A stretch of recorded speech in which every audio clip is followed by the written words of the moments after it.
வாழ்க்கையில நான் இவரை போல வாழணும் அப்பா. நான் வாழ்க்கையில நான் தொழுகையாளியா மாறினது இந்த மனுஷனை பார்த்துதான். நான் பொய் பேசுறதை விட்டது இவரை பார்த்துதான். நான் ஹஜ்ஜும்ராவுடைய ஆசை வந்தது இவரை பார்த்துதான். நான் நோம்பாளியாக மாறினது இவரை பார்த்துதான்.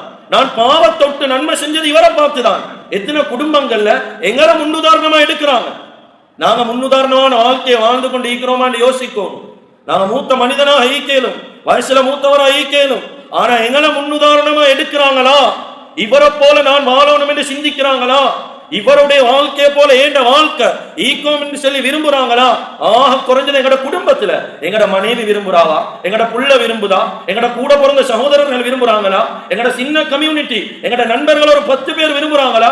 இந்த கூட்டாளிய போல நான் ஈக்கணும் அப்பா, இவளை போல வாழணும் அப்பா, இப்படி விரும்புறா எத்தனை பேர் ஈக்கிறாங்க? எங்கட வாழ்க்கையை பார்த்து கண்ணியமிக்க அல்லாஹ்வின் நல்லடியார்களே, எங்கட வாழ்க்கை எப்படி ஈக்குது தெரியுமா? கவலையான செய்தி, எங்களை பார்த்துதான் பெரிய ஒரு கூட்டம் பாவத்தை பழகுறாங்க. பாவத்தை பழக்கிட்டு மௌத்தாகிறோம். அது நாங்க வெறுமனே சொசைட்டிக்கு மட்டுமல்ல, எங்களை சுத்தி இருக்கக்கூடியவர்களுக்கு மட்டுமல்ல, எங்கட குடும்பத்துல எங்கட பிள்ளைகளுக்கும் பாவத்தை வளர்க்கிறதும் நாங்க தான்.